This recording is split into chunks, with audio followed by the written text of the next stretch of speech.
बेटा, आज मैं आपको 9th क्लास के चैप्टर 1 की एक्सरसाइज 1.1 कराने वाली हूँ। तो उसका फर्स्ट क्वेश्चन है बेटा, इस zero is a rational number, can you write in the form of P Y Q where P and Q are integers and Q does not equal to zero. ठीक है बेटा, तो इसका आंसर होगा बेटा जीरो। ठीक है, अगर मैं जीरो को 1 से डिवाइड कर दूँ तो भी हमारा जीरो ही आएगा। इसका मतलब क्या हो गया, ये पी वाई क्यू की फॉर्म में हमारा हमने लिख दिया और पी इज इक्वल टू क्या आ गया ज़ीरो और क्यू इज इक्वल टू आ गया 1।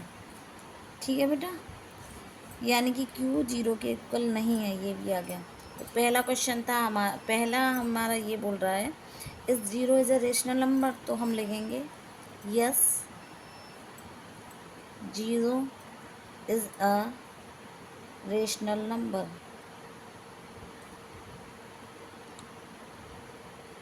ठीक है बेटा, आगे पूछा can you write in the form of P Y Q, तो हमने पी वाई क्यू की फॉर्म में लिख ही दिया है। तो yes we can write it in the form of P Y Q. P और क्यू ये इंटीजर्स हैं, ये भी बताना था। जीरो और 1 बेटा इंटीजर्स हैं, और इसमें ये भी यानी ये भी बताना है कि Q does not equal to zero, तो क्यू इज इक्वल टू यहाँ 1 है, तो ये ज़ीरो के इक्वल नहीं हुआ। ठीक है, ये हमारा हो गया क्वेश्चन नंबर 1। अब आया क्वेश्चन नंबर 2 का, find 6 rational number between 3 and 4। बेटा हमें 6 रेशनल नंबर्स निकालने हैं 3 एंड 4 के। तो हम क्या करेंगे, हमने लेट कर लिया कि x इज इक्वल टू 3 और y इज इक्वल टू 4 और n इज इक्वल टू क्या है बेटा हमारा 6। तो इसका फॉर्मूला होता है बेटा एक d is equal to Y minus x upon n plus 1। ठीक है बेटा, तो इसकी जगह वैल्यूज पुट कर दो, 4 माइनस 3 अपॉन 6 प्लस 1, तो ये हो गया 1 अपॉन 7। तो d इज इक्वल टू क्या है बेटा 1 upon 7।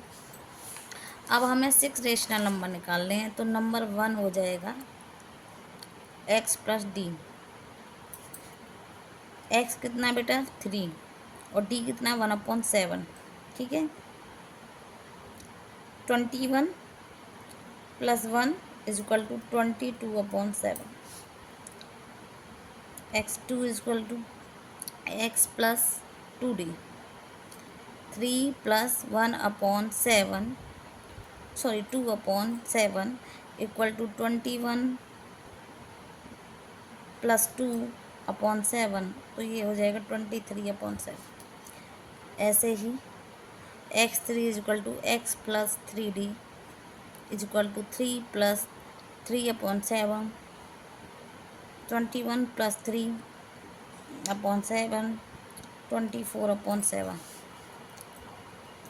x4 is equal to हो जाएगा x plus 4d, 3 plus 4 upon 7, 21 plus 4 upon 7 equal to 25 upon 7। x5 is equal to है बेटा x plus 5d is equal to 3 plus 5 upon 7 is equal to 21 plus 5 upon 7 equal to 26 upon 7। 6 is equal to है x plus 6d, तो 3 plus 6 upon 7, 21 plus 6 upon 7, 27 upon 7। तो बेटा 3 और 6 के भी अंदर जो रेशनल नंबर आए इनके बिटवीन वो कौन से हैं, वो हैं बेटा हमारा आंसर हो जाएगा 22 upon 7, 23 upon 7, 24 upon 7, 25 upon 7, 26 upon 7, 27 upon 7। ठीक है बेटा, हो गए ना हमारे 6। ठीक है, अब हमारा क्वेश्चन नंबर 3 है बेटा, find the 5 rational numbers between 3y5 and 4y5। इनके अंदर भी हमें क्या निकालना है बेटा, 5 रेशनल नंबर। हम उसी तरीके से कर लेंगे। Let y is equal to 4/5। वैसे हमें इस पर एक और तरीका आता है, उस मेथड से भी कर सकते हैं, बट हम इसी से कर लेते हैं क्योंकि अच्छे से समझ में आता है। फॉर्मूला है, बच्चे आसानी से लगा लेते हैं। 3/5 n इज इक्वल टू क्या है बेटा, 5। d इज इक्वल टू क्या है बेटा, y-x/n+1। y कितना है बेटा, 4/5 -3/5/5 + 1। तो ये आया बेटा 1/5/6। तो ये नीचे चला जाएगा, तो 1/30 हो गया। डी इज इक्वल टू, ठीक है बेटा। अब ये x1 is equal to x plus D. X कितना आ रहा है बेटा, हमारा आ रहा है 3/5 + 1/30। तो हम इसका रेशियो लेंगे 30, यहाँ हो जाएगा 6। ठीक है बेटा।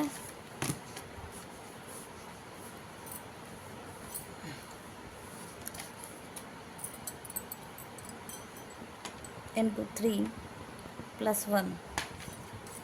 ठीक है बेटा, 1 इंटू 1। तो ये हो जाएगा हमारा 18 + 1/30। ये हो गया 19/30। ठीक है बेटा। x2 इज इक्वल टू हो जाएगा x + 2d। तो same 3/5 + 2/30 is equal to 6 into 3 + 1 into 2/30। मैंने एलसीएम लिया है, यहाँ पे मैंने पहले बता दिया एलसीएम, मैं सीधा सीधा ऐसे ही लिख दूँगी बेटा, ठीक है। तो 18 + 2/30, तो ये हो जाएगा 20/30। Okay. x3 is equal to बेटा x + 3d। तो ये हो गया 3/5 + 3/30 is equal to 30। 6 into 3 + 1 into 3, तो ये हो गया 18 + 3/30। तो ये हो जाएगा 21/30। x4 is equal to x + 4d। 3/5 + 4/30। ये सेम वही पैटर्न बेटा। एलसीएम बार बार नहीं, एलसीएम तो आपको आता ही होगा क्योंकि आप 9th क्लास में हो, तो एलसीएम लेना नहीं बता रही मैंने, शुरुआत में एक बार बता दिया। ठीक है बेटा। तो ये हो जाएगा 18 + 4/30। तो ये हो जाएगा 22/30। ओके। अब हमारा हो जाएगा x5 is equal to x + 5d। तो वही क्या है हमारा x, 3/5 + 5/30। ओके। डी हमारा 1/30 है, 1 का 5 से मल्टीप्लाई करेंगे तो 1 ही आता है, ठीक है। तो यहाँ पे हो जाएगा 6 इंटू 3 + 1 इंटू 5। एलसीएम लिया है और कुछ नहीं किया है, एलसीएम तो आपको आता ही होगा। 18 + 5/30 23/30। ओके बेटा। तो जो हमारे 5 रेशनल नंबर आए हैं 3y/5 एंड 4/5 के बिटवीन, वो हैं बेटा, नंबर 1 है हमारा 19/30, 20/30, 21/30, 22/30 और 23/30। बेटा एक बात और, दो अगर कोई भी 2 रेशनल नंबर्स हैं ना, उनके बीच में ना इनफाइनाइट रेशनल नंबर्स निकाल सकते हैं हम। इससे ज़्यादा भी, कितने भी ज़्यादा हों, चाहे 20 हों, 10 हों, 50 हों, हम सारे रेशनल नंबर्स इनके अंडर में निकाल सकते हैं, हमें जितने भी निकालने होते हैं। अब बेटे ये है, state whether the following sentence are true और false, give reason for your answer. बेटे ये कह रहा है कि भाई इसके लिए हमने कल क्या पढ़ाया था, एक बार उस पर चले जाते हैं। पहले मैंने पढ़ाया था बेटा नेचुरल नंबर्स। नेचुरल नंबर क्या आते हैं बेटा, पहले वही बताऊंगी मैं, जो 1 से स्टार्ट होते हैं, ठीक है। 1 2 3 डैश डैश डैश इन्फिनिटी तक। और जो हमारे होल नंबर क्या होते हैं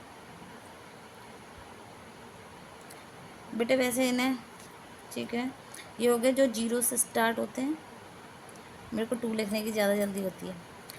अब फिर आते हैं हमारे इंटीजर्स। इंटीजर्स क्या होते हैं बेटा?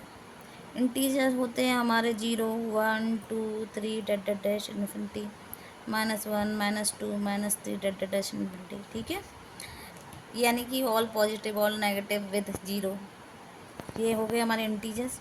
रेशनल नंबर क्या होते हैं बेटा? रेशनल नंबर वो होते हैं बेटा जिन्हें हम पी वाई क्यू की फॉर्म में लिख लें। पी और क्यू क्या हो वहाँ पे? बोथ आर क्या हो? Are integers. ठीक है, and Q is equal to Q does not equal to 0, और जहाँ पे क्यू 0 ना हो, अगर नीचे 0 हो जाएगा ना तो बेटा सब कुछ इन्फिनिटी हो जाता है। अगर हम पी अपॉन इसके लिए 0 रख दें तो सब इन्फिनिटी हो जाएगा। तो फिर हम आगे कैसे निकालेंगे? अब बेटा एक चीज़ देखो, इनमें ये 1 से शुरू हो रहा है, अगर हम इसको n से डिनोट करें नेचुरल नंबर को, उसमें एक 0 और कर दें तो ये होल नंबर बन जाएंगे। ठीक है, अगर हमारे होल नंबर हैं तो इसमें अगर हम ऑल नेगेटिव नंबर मिला दें ऑल, तो ये हमारे क्या बन जाएंगे? इंटीजर्स। ठीक है बेटा, अगर हम अपने इंटीजर्स में को p अपॉन q की फॉर्म में लिख दें तो ये क्या बन जाएंगे? यानी कि हमारे जो जितने भी इंटीजर्स हैं वो रेशनल नंबर के अंदर आएंगे, तो वो हमारे क्या बन जाएंगे बेटा? Rational numbers. इसका मतलब हमें क्या समझ में आया? ठीक है, इंटीजर को वैसे जेड से और रेशनल नंबर को क्यू से डिनोट करते हैं बेटा, बट है ना मैंने आपकी के लिए आई लिख दिया। देखो, अब हमने क्या देखा, जो हमारे ऑल नेचुरल नंबर है उसमें +0 कर दें हम, तो जितने भी हमारे होल नंबर हैं उसके अंडर आ गए, होल नंबर के अंडर हमारे नेचुरल नंबर आ गए। जो हमारे नेचुरल नंबर में नेगेटिव और ऐड कर दें, सॉरी होल नंबर में हम अपने नेगेटिव पॉइंट्स और ऐड कर दें तो वो हमारे क्या बन जाएंगे? इंटीजर्स बन जाएंगे। और अगर हम इंटीजर्स में जितने भी इंटीजर्स हैं उन्हें पी वाई क्यू की फॉर्म में लिख दें इंटीजर्स को, तो वो हमारे रेशनल नंबर्स बन जाते हैं। ठीक है, वैसे ये रेशनल नंबर है बेटा, आर से भी डिनोट कर यानी आर से लिख लो जैसे कि हम बताने के लिए, वैसे ही अपने मन के लिए, वैसे तो इसे क्यू से ही डिनोट करते हैं रेशनल नंबर को, इसको। ठीक है, अब इन्हें देखते हैं। Every natural number is a whole number. बेटे ये जो हमारा सर्किल है, अगर हम इसके बाहर जा रहे हैं, ये मोटी मोटी बात है, सिर्फ मोटी बात सिखाने के लिए। वैसे मैंने यहाँ पे बता दिया कि इसमें प्लस करेंगे तो हमारा 0 और ऐड कर दो तो होल नंबर बन जाते हैं। इसका मतलब सारे होल नंबर के, सारे नेचुरल नंबर होल नंबर के अंदर आ रहे हैं। होल नंबर में अगर नेगेटिव और ऐड कर दो तो इंटीजर बन जाते हैं। इसका मतलब क्या हुआ? सारे होल नंबर्स इंटीजर्स के अंडर आ रहे हैं। इंटीजर्स को पी वाई क्यू की फॉर्म में लिख दो तो रेशनल नंबर बन जाते हैं, हम ये बताते हैं।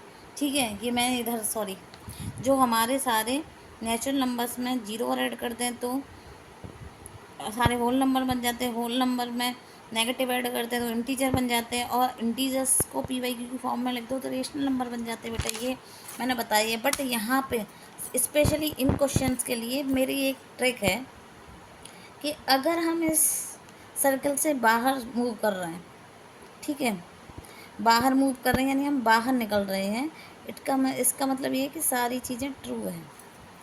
अगर हम अंदर की तरफ जा रहे हैं तो ये सारी चीज़ें फॉल्स हो जाएंगी। यानी कि क्यू से हम यहाँ पे जा रहे हैं, यानी हमने बोल दिया कोई रेशनल नंबर नेचुरल नंबर है, नो। अब इसे देखते हैं, every natural number is a whole number. हम किधर मूव कर रहे हैं? बाहर की तरफ, तो ये हो जाएगा बेटा ट्रू। अब नंबर 2 है, every integer is a whole number. Every integer is a whole number, हम बाहर से अंदर आ रहे हैं, इसका मतलब ये क्या हो जाएगा? False. Number 3, every rational number is a whole number. Rational number से होल नंबर यानी हम अंदर की तरफ मूव कर रहे हैं, इसका मतलब ये भी हो जाएगा हमारा फॉल्स। ठीक है बेटा, अब ऐसे ही एक एग्जाम्पल और है, एग्जाम्पल 1, वो भी देख लेते हैं।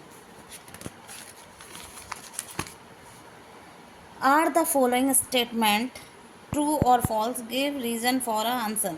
Number 1, every whole number is a natural number. Every whole number is a natural number, यानी कि हम बाहर से अंदर की तरफ मूव कर रहे हैं, इसका मतलब ये क्या हो जाएगा, एग्जाम्पल 1 का जो फर्स्ट आंसर है वो हो जाएगा फॉल्स।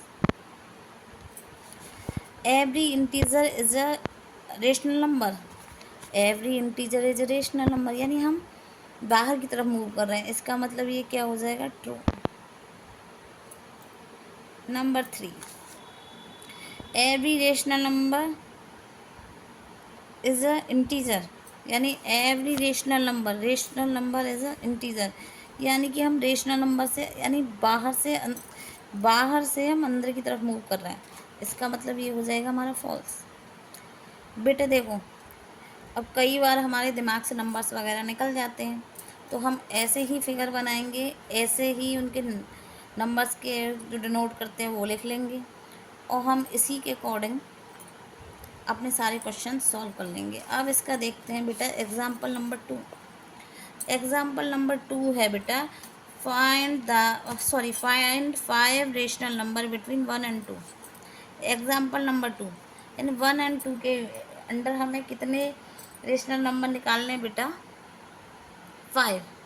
तो हम सेम फार्मूला लगा के इसे भी निकाल सकते हैं कि y इज इक्वल टू 2 मान लो, sorry x is equal to 1 मान लो, n is equal to 5, okay, then d is equal to y minus x upon n plus 1। तो ये हो गया बेटा 2 minus 1 upon 5 plus 1, it means 1/6। तो x1 is equal to x plus D, x कितना हमारा 1 प्लस, तो ये हो जाए 6 प्लस 1/6, यानी 7/6, ठीक है। x2 is equal to x plus 2d is equal to 1 plus 2/6 is equal to 6 plus 2/6। अब यहाँ पे मैंने वो लिया है, क्या लिया है, एलसीएम, तो आप एलसीएम ही ले लेना। अब x3 is equal to x plus 3d, तो 1 plus 3/6 is equal to 6 plus 3/6, it means 9/6। x4 is equal to x plus 4d is equal to 1 plus 4/6 is equal to 6 plus 4/6, it means 10/6। x5 is equal to x plus 5d is equal to 1 plus 5/6 is equal to 6 plus 5/6 is equal to 11/6। यानी कि हमारे 1 between 2 and 1 के भी अंदर के तो कौन 5 rational number कौन कौन से हो गए बेटे, फर्स्ट हो गया 7/6, 8/6, 9/6, 10/6, 11/6। ओके, हमारी ये 5 रेशनल नंबर हो। ओके बेटे, आज के लिए इतना ही, फिर हम कल मिलते हैं। Okay bye.